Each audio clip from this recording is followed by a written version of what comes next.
Algumas questões são atemporais. Elas não têm cor, elas não têm orientação sexual, não têm etnia, nem linguagem, nem pátria e nem tempo. Porque são perguntas que nós fazemos agora, mas que as pessoas da antiguidade também se faziam. E uma dessas questões é: como a vida humana pode ser bem-sucedida? Ou pelo menos razoavelmente bem-sucedida diante das incertezas da existência. Então nós comentávamos na primeira palestra que o grande problema dessa questão não é nem tanto definir o que é uma vida bem-sucedida. O que é uma vida confortável ou que atenda o mínimo das nossas expectativas. Porque tem isso, né? A felicidade é expectativa menos realidade. A realidade pode ser muito boa, mas se a sua expectativa é maior, no final você está frustrado. A questão é a incerteza da vida humana, a fragilidade do ser humano. O budismo olhou para essa questão e formulou algo assim muito interessante. Segundo o budismo, ao encarnar, pelo simples fato de ser um ser humano, você ganhou 4 bônus gratuitos. Gift, presente. 4 bônus, que são 4 dores. A primeira dor é nascer. Por quê? Por que a primeira dor é nascer? Porque você está ali naquele clima baiano do útero materno, aquele calor. E tem um aplicativo iFood que você tem fome e a mãe te alimenta pelo cordão umbilical. A comida chega, basta você sentir fome e a comida chega. Você está ali mergulhado numa experiência de unidade. O útero materno nos dá uma sensação de completude. Eu não tenho ainda, segundo os estudiosos, por exemplo, Melanie Klein, a grande psicanalista, o feto não consegue distinguir entre ele e a mãe, porque o corpo dele está formando. Como é que ele vai distinguir um corpo que está em formação do corpo da mãe? Então ele acha que é a mãe. Ele acha não, ele tem certeza. Tem muita gente aí ainda achando, tá? Mas aí já é outra coisa. Porque ao perceber que ele e a mãe é uma coisa só, ele acha que ele e o mundo é uma coisa só. Ele não consegue distinguir entre ele e o mundo. É uma experiência totalmente autocentrada. Então você imagina, banheiro de hidromassagem, temperatura sempre a mesma. Por isso que o feto não consulta a previsão do tempo.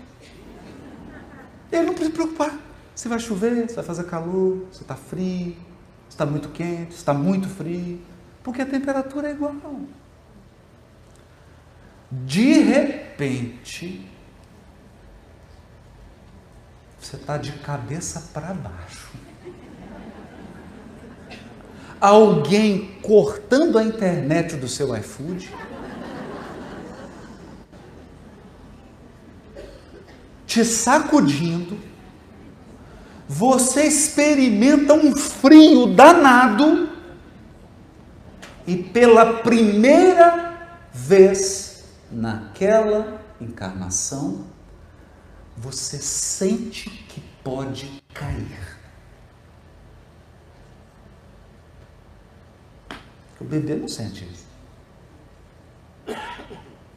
Você sente que pode cair. Então você foi apresentado, bem-vindo, a sua encarnação começou. Agora você tem que respirar. O oxigênio é de graça, mas o carboidrato tem que pagar por ele. Nascer é a absoluta exposição à primeira fragilidade humana. Eu tenho um corpo, eu preciso respirar, e agora eu vou sentir fome, solidão e uma angústia indefinível, que é a angústia de estar só. Primeiro presente. Tem mais 3. Tem mais 3. Segundo presente. Quando você dá a primeira respiração, você já começou a envelhecer. E eu me recordo do presente que a minha esposa Priscila me deu há 2 dias atrás. Ela falou: amor, tem um presente para você. Aí eu lembrei daquela piadinha que eu recebi no Instagram. O pai está pescando com o filho pai, o que você quer ganhar de Dia dos Pais? Ele falou assim: filho, qualquer coisa, desde que seja no cartão da mamãe.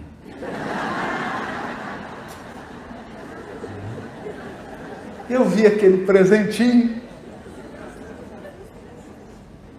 falei: ai meu cartão. Porque era uma sacolinha tão pequenininha, e mulher quando está com sacolinha pequena, haja limite no cartão. E aí eu fui tomado de pânico, porque eram 3 cremes anti-ruga. Então eu me dei conta da segunda dor do budismo, que é o envelhecimento. E pelo tamanhozinho do creme, eu falei assim: estourou o limite. Eram 2 para misturar e usar durante o dia, e um pequenininho. E eu fiquei pensando: gente, cada gota desse creme, um para passar a noite. É o envelhecimento. É uma dor. Porque você quer estreitar suas relações, você quer ganhar experiência, você quer alcançar maturidade, mas ninguém quer envelhecer.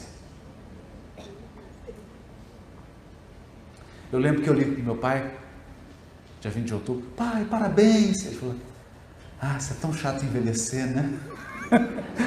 Eu falei assim: Buda já dizia isso. Não é? Você está envelhecendo. Terceira dor. O corpo é frágil, então vai adoecer. Vai adoecer. E hoje nós vivemos essa angústia, porque ninguém quer envelhecer. E ninguém quer adoecer. Eu fiquei 1 semana e meia internado, fiz uma pesquisa no andar que eu estava internado, uma pesquisa limitada, metodologia bem simples. Só conversei com os doentes, e eu vi o doente chegando para o médico e falei assim: doutor, eu vou ter que ficar aqui 7 dias tratando essa infecção? Ele: 7 dias. Eu não tenho esse tempo, o senhor não está entendendo. Eu só tenho tempo de ficar doente 4 dias. Eu não posso, eu sou profissional liberal, doutor, o senhor não está entendendo. Eu não posso me dar o luxo de ficar doente. Percebe? Doença. E o presentinho surpresa para todos aqui receberam. Morte. Morte. E é tão interessante essa dor, tão interessante, que eu vou fazer uma pesquisa aqui. Quem aqui já comprou parcelado o seu caixão? Quantos? Não, o caixão, não estou falando a terra para ser enterrado. Não estou falando o lote. Caixão. O caixão. Ah, então, esses 4 elementos que não são de Aristóteles dão a condição do encarnado. O budismo chama de 4 dores, os espíritos, no livro dos Espíritos, chamam de vicissitudes da vida corporal. Haroldo, mas eu não tenho karma. Vai morrer. Mesmo assim. Você vai morrer. Mas eu não tenho karma.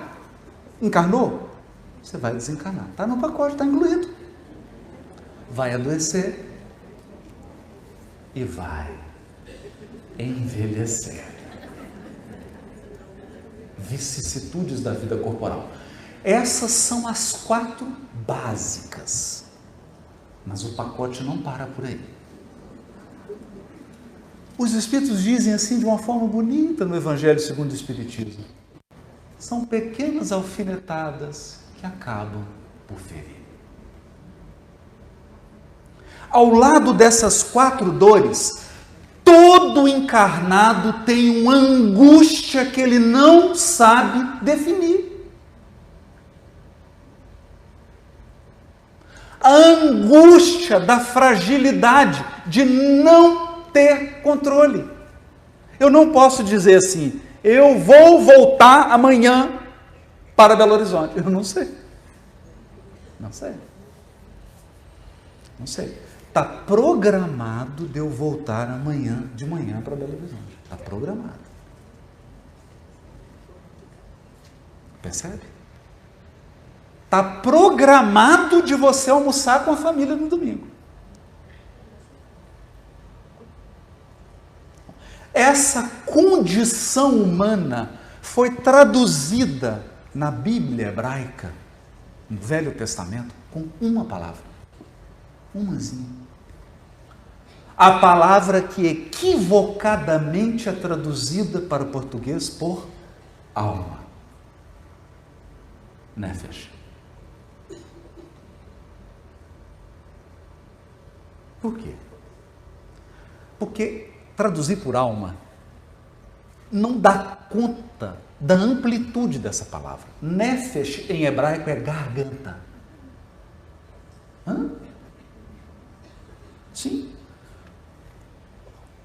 E Kardec definiu bem. A alma é o espírito encarnado. A alma é o espírito com 4 presentes na mão: nascimento, morte, envelhecimento e doença. Mais uns outros lacinhos, mais umas coisinhas que eu não vou falar porque eu não quero desanimar ninguém, né? Também ficar só dando notícia ruim. Esse é o espírito. O espírito nessa condição é a alma, que os hebreus chamam de garganta. Por que uma garganta? Pensa agora, imagina aí um ninho bonitinho, maravilhoso, todo bonitinho, todo bonito como esse aqui. A mãezinha pintacilga com a comidinha no biquinho, chega no ninho e tem os seus filhinhos, coisinhas lindas, filhotinhos, com o biquinho desse tamanho aberto. 4. E ela tem uma comidinha e 4 boquinhas lindas, porque não fica assim, fica assim. essa goela aberta é o Espírito encarnado.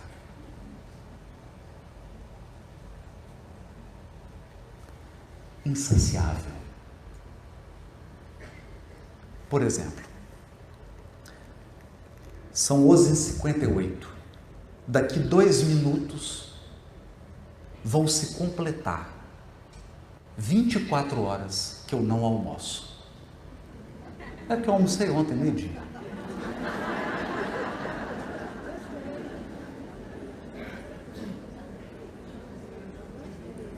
Almocei. Então, eu vou almoçar hoje, espero. Mas o almoço de hoje não mata a fome de amanhã.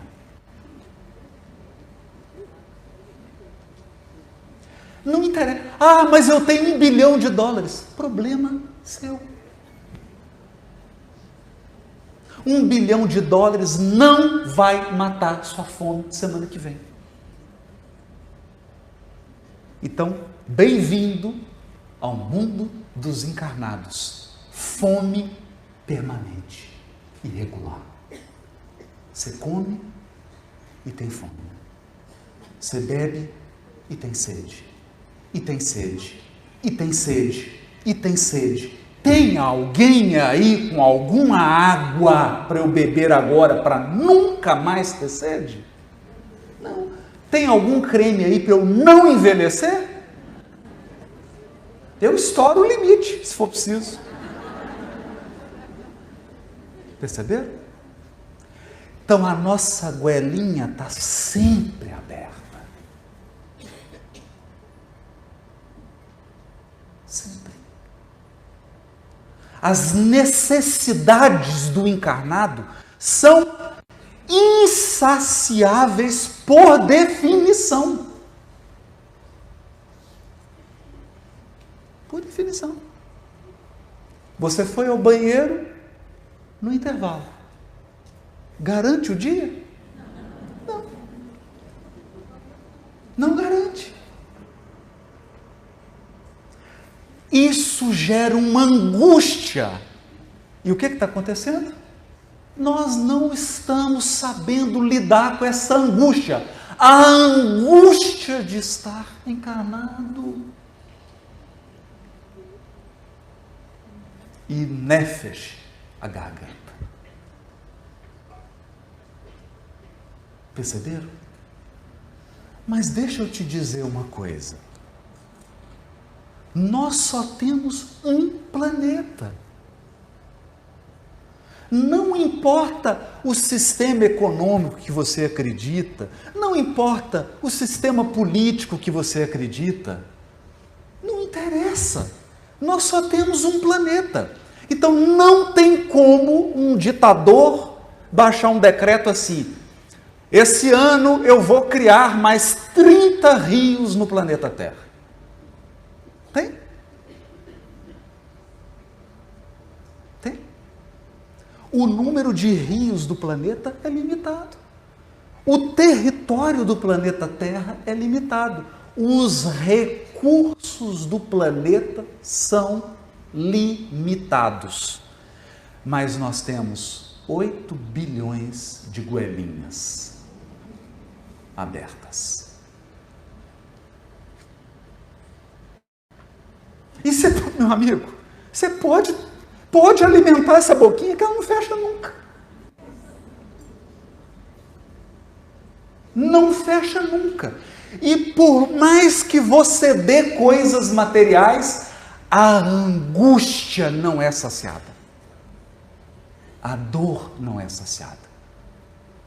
A tristeza e a fragilidade de estar encarnado não é resolvida. Não é. Percebe? E nós precisamos entender isso para a gente não cair em promessas fantasiosas. E agora eu começo a contar caso. Estava eu numa audiência resolvendo um processo em que um senhor velhinho movia uma ação contra o seu plano de saúde que havia negado uma cobertura.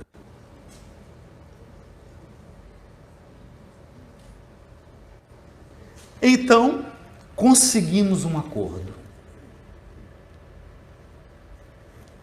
O plano ofereceu a cobertura, deu uma lista de hospitais e ele precisava escolher qual que é o hospital. Eu ingenuamente fiz a pergunta: Sr. José, qual que é o hospital que o senhor gosta? Ele respondeu: nenhum.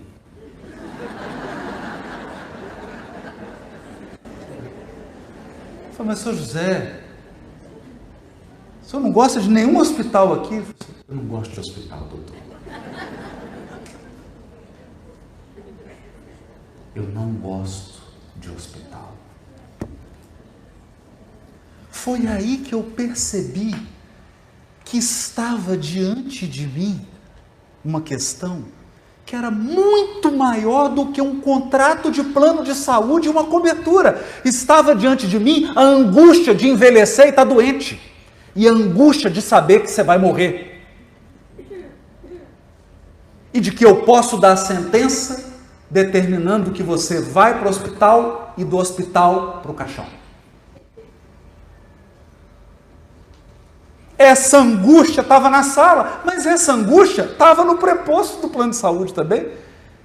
E por que não no juiz?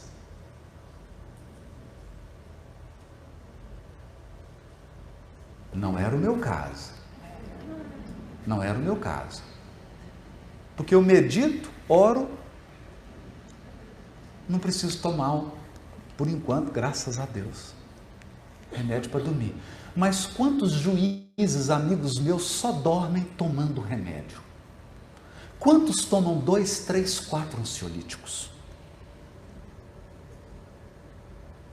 Então você entra numa sala da audiência e muito mais do que o contrato, você tem a angústia de ter nascido, a angústia de estar envelhecendo, a angústia de estar doente e a angústia de morrer.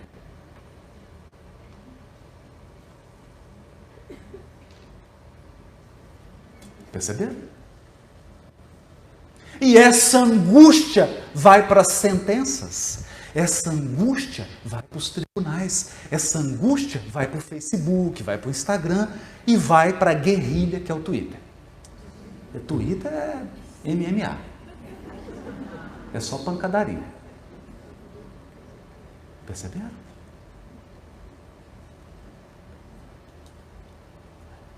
Oh, transborda.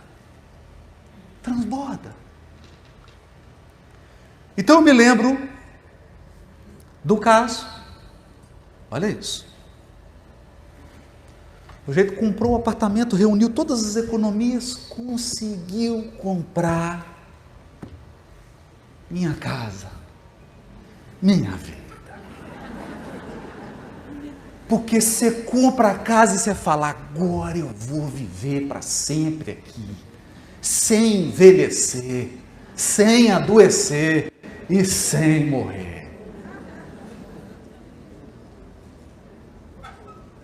Bonitinho, decorou casa, primeiro dia, 10h15, o cachorro do vizinho começou a latir. 10 horas. Parou 2 horas da manhã. O sujeito acordou às 6, meio 11, acordou com aquela lembrança do latido, já tinha decorado até os tons do latido. O cachorro latia em sol bemol e em fá sustenido. Pode ser o primeiro dia, o cachorro está adaptando. Vai que o cachorro estava entusiasmado. Minha casa, minha vida também, né? Segundo dia, cachorro de novo. Terceiro, 1 mês do cachorro, processo cai para mim.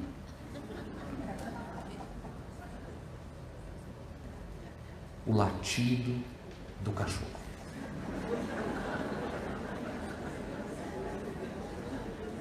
Falar de justiça. Aí chega o dono do cachorro. O que aconteceu? Doutor, essa casa era meu sonho. E o sonho dos meus filhos é o cachorrinho. E agora, eu, meus filhos e o cachorro. minha casa, minha vida. Aí o vizinho, esse era o vizinho do quarto, o dono do cachorro.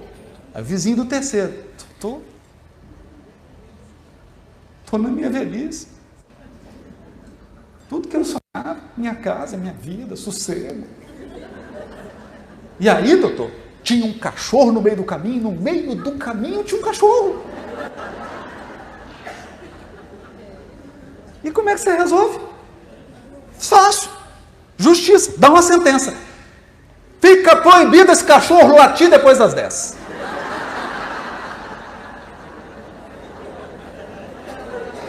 Cachorro só pode latir até as 10 horas. Depois das 10, ele mia. Só pode miar. Não latir. Só pode miar. E miar baixo. Perceberam? Perceberam? Como é que resolve? Agora eu vou para casos mais complexos. Eu vou para um caso. Eu não sei se é verdade, não sei se é mentira. Eu só sei que foi assim. Era uma cidade mineira, na divisa com o Rio de Janeiro. E havia um júri. Um sujeito pacato da cidade. Havia assassinado o outro. Um tiro certeiro matou o outro. O sujeito nunca tinha matado nenhuma formiga. E foi aquela comoção. O que ele matou? Meu Deus, o que é isso? E aí vai para o júri. O que o júri? O júri, quem decide se a pessoa é culpada ou inocente são os jurados, não é o juiz. O juiz só aplica a sentença. Quem decide é o jurado. 7. Mas o juiz estava de férias, teve que vir um outro. Um juiz de fora.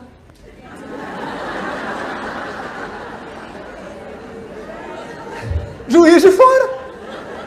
Juiz veio de fora. Não conhecia a comunidade. Não conhecia. Estava ali presidindo. Ele só precisa presidir as questões técnicas, porque quem decide é o jurado. Aí o advogado vai fazer a defesa, a sustentação, chama sustentação no júri. Tem que fazer a defesa. O advogado começa assim: meritíssimo juiz, meritíssimo promotor, senhores e senhoras jurados, senhoras e senhores, bom dia. Meritíssimo juiz,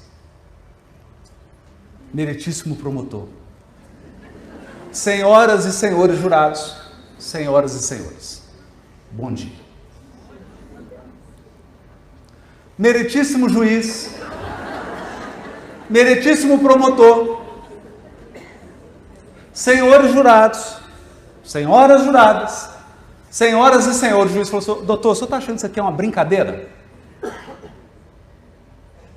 Nós estamos num lugar sério. O senhor trata com respeito à justiça. Assim, doutor, a minha defesa se encerra aqui. Mas como assim? Vou explicar para o senhor. Eu repeti um cumprimento. Eu estou cumprimentando. Eu repeti 3 vezes. O senhor ficou irritado. O meu cliente ouviu por 10 anos a pessoa chamando ele de um apelido pejorativo. Depois de 10 anos ele não aguentou e deu um tiro.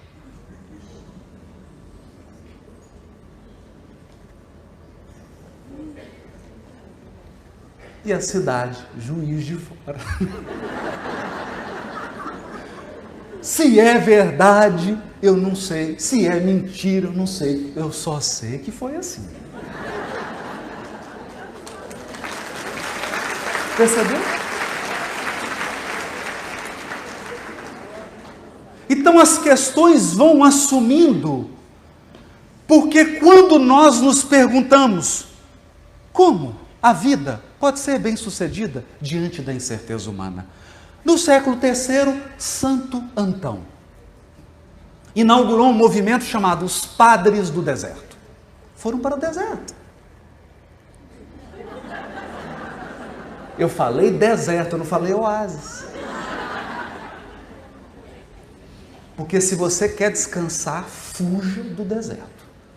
Eles viviam uma vida de limitações e agruras incríveis. E eles se autodenominavam os atletas do Espírito. Porque eles estavam num contínuo exercício espiritual. Qual era o exercício espiritual dos padres do deserto? Santo Antônio, Santo Antão. O mesmo exercício dos monges do Tibete. O mesmo exercício dos monges budistas. O mesmo exercício das freiras carmelitas.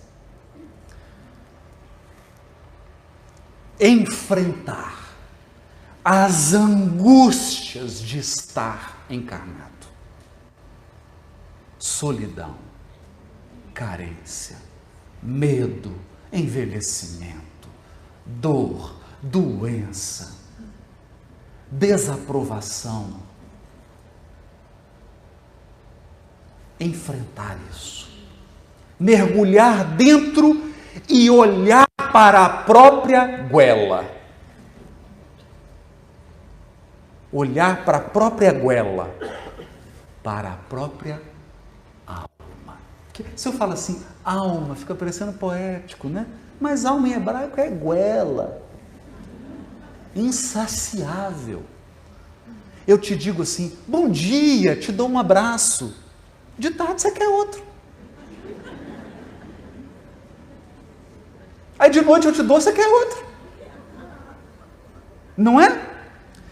O homem pensa assim, o homem casa, ele fala, bom, eu vou dizer uma vez eu te amo, acabou, tá validade para o casamento, né? Não é assim? Não, para a mulher não. Você tem que dizer e não pode ser regular. Não pode, você fala assim, não, todo dia 8 horas eu vou dizer que eu amo. Aí ela percebe que tem uma regularidade, ela fala... Tem que dizer eu te amo e confundir ela, porque ela não pode esperar. Tem que ser surpreendida, não é assim? Tem que ser surpreendida. E o homem pensa assim, olha como é que ele pensa. Ele fala assim, vou comprar uma rosa para a esposa, vou dar, amor, eu te amo, dá uma rosa. Aí ela vai ficar feliz. Aí eu vou comprar um colar da Swarovski. Você faz um consórcio, paga em 90 meses. Fala, se com a rosa eu ganhei 2 pontos, com esse colar é 2.000 pontos. Eu vou ficar 90 meses. Não. Para a mulher, a rosa e o colar é 1 ponto. Perceberam? Então, essa necessidade de afeto, necessidade de não se sentir só, de não se sentir exposto, de não se sentir vulnerável, de não se sentir frágil, é a condição dos encarnados. Bem-vindos. Bem-vindos. E não há como, com artifícios externos, resolver isso. Não tem. Então, deixa eu contar brevemente aqui um pouco da história do direito. O direito é assim. O homem, o ser humano que eu estou dizendo, a espécie humana, tinha uma tribo aqui, uma tribo aqui. Aí a pessoa está na tribo dela aqui. Tem comida aqui? Tem. Tem água? Tem. Tem diversão? Tem. O que não tem aqui? A tribo do vizinho. Não é? Tem tudo aqui. mas não tem. Aí eu olho para a tribo e digo, vou lá.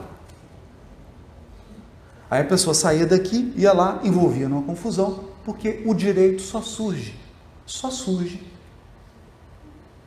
quando tem um outro.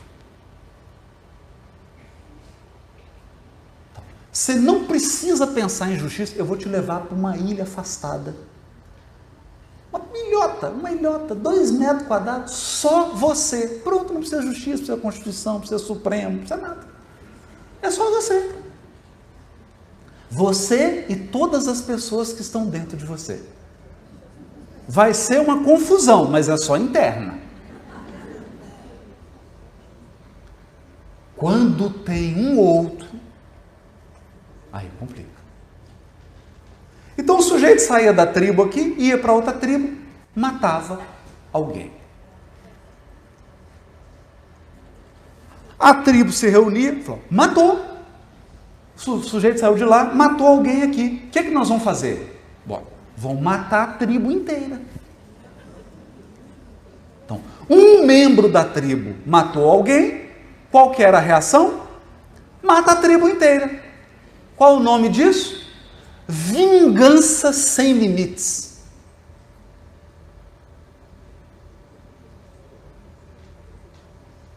Perfeito? Aí, tudo se aperfeiçoa. A vingança deu uma melhorada. Melhorou um pouquinho. Então, o sujeito saía da tribo, vinha aqui, matava um membro da tribo, aí a pessoa pensava assim, vou vingar. Matava a família inteira do assassino. Já melhorou.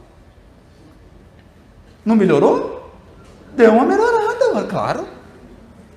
Ué, eu não sou da família dele, que eu... Não é? Não é?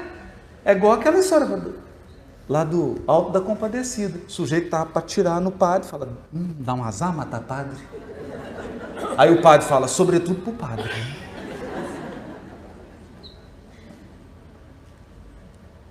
Só que aí veio uma regra espetacular. Não. Matou quem? Matou a irmã? Então mata o irmão, ou a irmã, o primo. Olho por olho, dente por dente. A evolução máxima da vingança. É o auge da vingança. É a vingança com glamour. Sofisticada, refinada. A vingança refinada. Ele arrancou seu dente, você vai lá, arranca um dente dele. Só tem um probleminha. Ao longo prazo, todo mundo caolho, todo mundo banguelo. Então, ao longo prazo, isso produz uma sociedade de banguelos e de caolhos. Então, começam os mecanismos de direito. Direito. Não de justiça. Por quê? Deixa eu te contar uma outra história.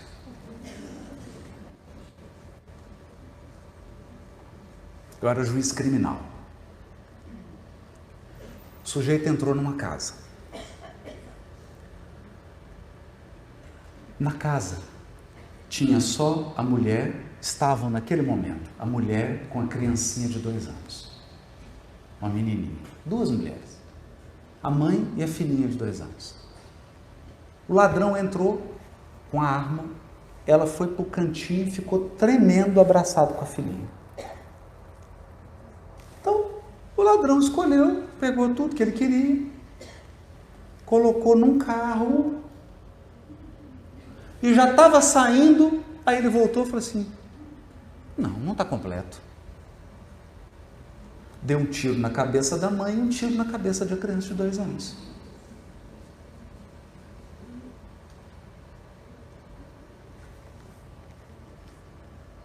Aí o processo vem para quem? Para o juiz. Mas agora não o de fora, o de dentro. O processo vem. Aí chega a mãe da moça que foi assassinada, a avó da netinha que foi assassinada. E me diz assim: eu quero reparação desse mal. Reparação desse mal. Eu peguei nas mãos delas e falei assim: não é nesse tribunal. Porque aqui eu só posso te oferecer migalhas. Uma sentença com a pena para o criminoso. Mas pense, imagine que você está nos Estados Unidos e que aplica a pena de morte, ok. Está lá nos Estados Unidos e você aplicou a pena de morte. Restituiu sua neta? Trouxe de volta sua filha? Trouxe? Houve justiça?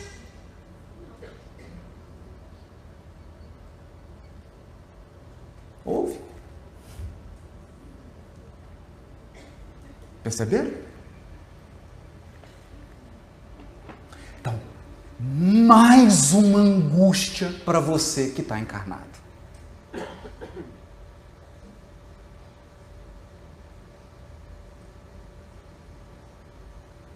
Mais uma.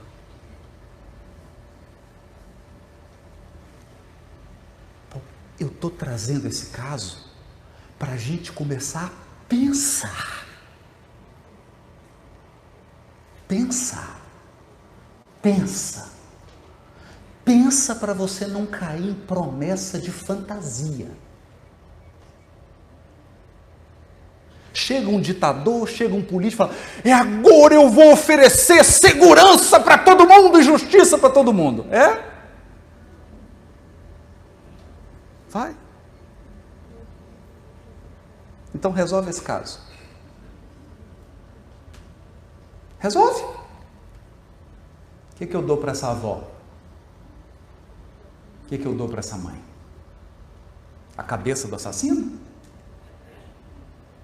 Então, em vez de beijar a sua neta, você vai beijar a cabeça do assassino? O crânio dele? É isso que vai satisfazer você? É isso que vai fazer você experimentar justiça? É? Mas tem outra promessa balela aí também. Tem. Sabe o que nós vamos fazer? Nós só temos um planeta. Só um, que é o que a gente vive. Os recursos são limitados. E está aqui o André para não me deixar mentir sozinho. Vocês sabiam que o dinheiro do mundo é limitado? É limitado. Você acha que o Banco Central pode chegar lá agora e falar: acho que eu vou criar dinheiro aqui. Pode, André?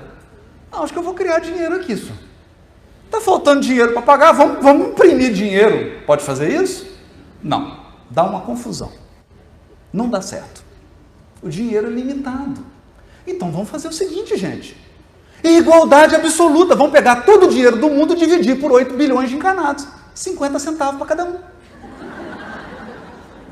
Acabou. Resolveu o problema da sociedade mundial. Todo mundo vai receber 50 centavos. Vai me dizer que seu problema não foi resolvido? Com 50 centavos você não planta uma lavoura de café? Com 50 centavos você não cria camarão?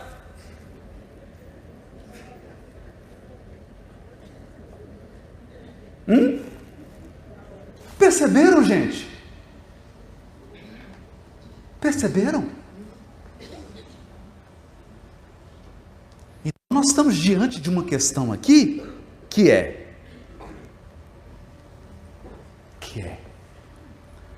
a maior de todas as questões. Porque quando esses padres iam para o deserto, deserto é um local especial. Porque o deserto simboliza estar encarnado. Silêncio, que é a metáfora da solidão. Metáfora. Sol, frio, falta de comida, falta de água, que simbolizam as carências insaciáveis do corpo físico. Eu não sei por que o meu corpo pede tanta comida.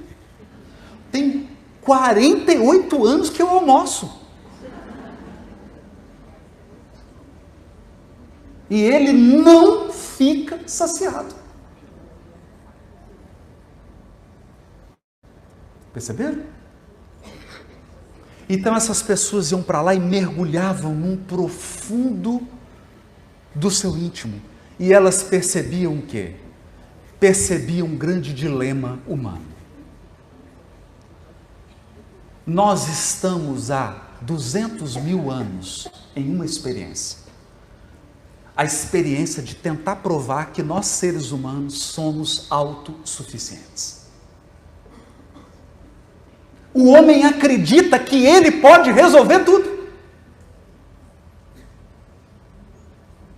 Não, pode deixar. Pode deixar que eu vou criar um partido agora, eu vou criar um movimento político e nós vamos resolver o problema. Eu ouço essa história há 200 mil anos, desde que eu fui exilado aqui.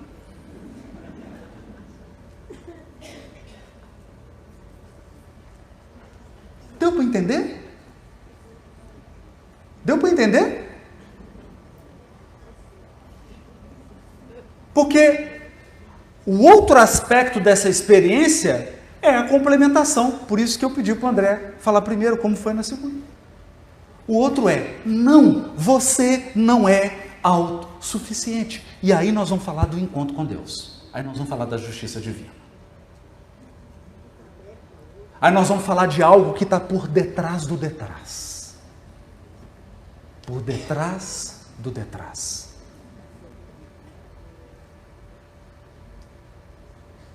Nós vamos falar de algo que envolve nossas múltiplas experiências reencarnatórias, a nossa experiência como espírito imortal, que regularmente se torna garganta, goela, que vive as vicissitudes da vida corporal. Vicissitudes da vida corporal.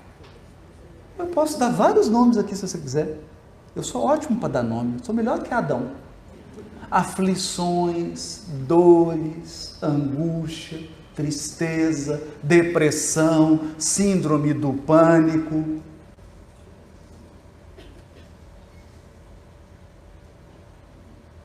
Sério. Isso tudo deságua numa questão, para terminar, que é a questão que está no livro Consolador de Emmanuel, que ele diz assim, ó, questão 55, a desigualdade verificada entre as classes sociais no universo dos bens terrenos, perdurará nas épocas do porvir? Aí ele responde, a desigualdade social é o mais elevado testemunho da verdade da reencarnação, mediante a qual cada espírito tem sua posição definida de regeneração e resgate. Posição definida de regeneração e resgate. Nesse caso, considerando que a pobreza, a miséria, a guerra, a ignorância, como outras calamidades coletivas, são enfermidades do organismo social. Enfermidades. Eu vou ler de novo. Pobreza, miséria, guerra e ignorância é doença.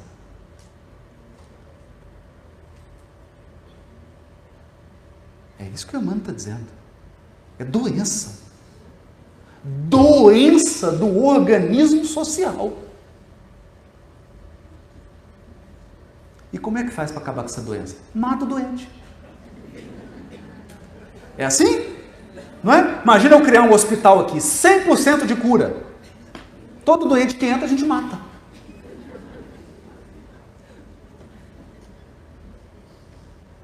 Não é?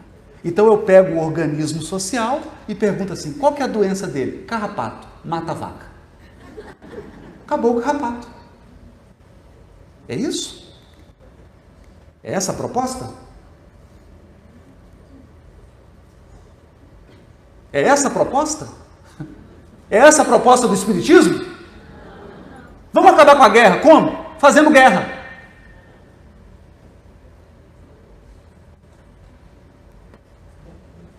Então,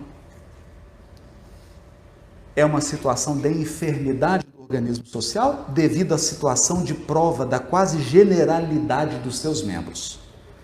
Cessada a causa patogênica, com a iluminação espiritual de todos em Jesus Cristo, a moléstia coletiva estará eliminada dos ambientes humanos. Porque o ser humano iluminado não precisa de pobreza, não precisa de miséria, não precisa de guerra e não precisa de ignorância.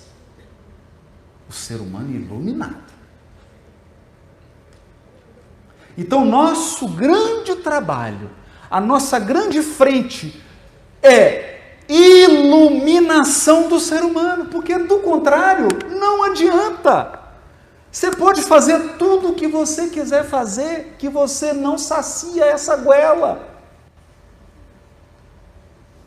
Eu lembro de um grande psiquiatra que foi falar no Tribunal de Justiça, eu estava mediando, e a pessoa na plateia fez uma pergunta, doutor Roberto, como que faz para ter segurança? Ele pegou o microfone e falou assim, não existe segurança. Foi o que eu acabei de te dizer. Ele falou, vou te dizer por quê. Eu atendo no meu consultório, chega uma pessoa e fala, doutor, eu estou muito insegura, porque eu estou no cheque especial, não consigo pagar minhas contas. Aí conversa, próximo, aí entra outra pessoa. Eu estou muito inseguro, que essa variação de taxa Selic, de bolsa, estou preocupado com a minha aplicação de 10 milhões de reais. Percebeu? E isso não tem fim. Não tem fim. Porque não adianta você dar algo material para matar essa angústia do ser encarnado. E essa é a grande metáfora do diálogo de Jesus com a mulher samaritana. Porque o diálogo de Jesus com a mulher samaritana é como se Jesus voltasse no tempo e falasse olhando nos olhos de Eva.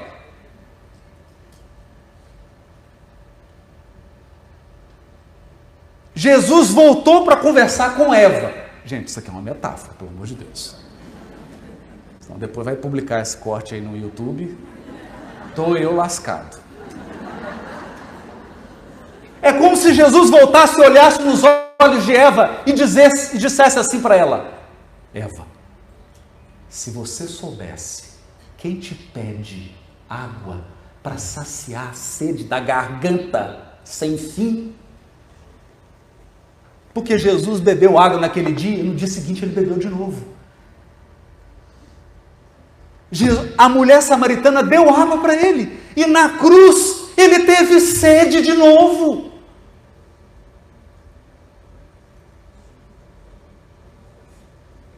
Então ele disse para ela, se você soubesse quem está te pedindo água material, você pediria água para mim. Porque eu tenho a água viva.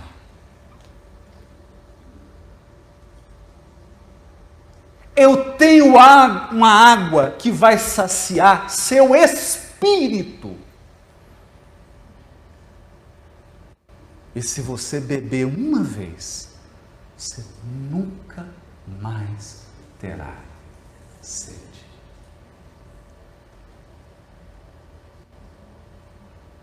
Então, o Cristo na cruz terminou o diálogo com a mulher samaritana. Porque na cruz ele voltou a pedir água. Porque o corpo dele tinha sede, ele estava todo arrebentado, ele estava prestes a receber o quarto presente do encarnado, que é a morte. Mas ele não tinha sede na alma. Ele disse assim: Pai, perdoa-lhes, eles não sabem o que fazem. Então, vamos sentar e vamos discutir, sim, justiça social, políticas públicas, mas depois de falar sobre isso. Muito obrigado.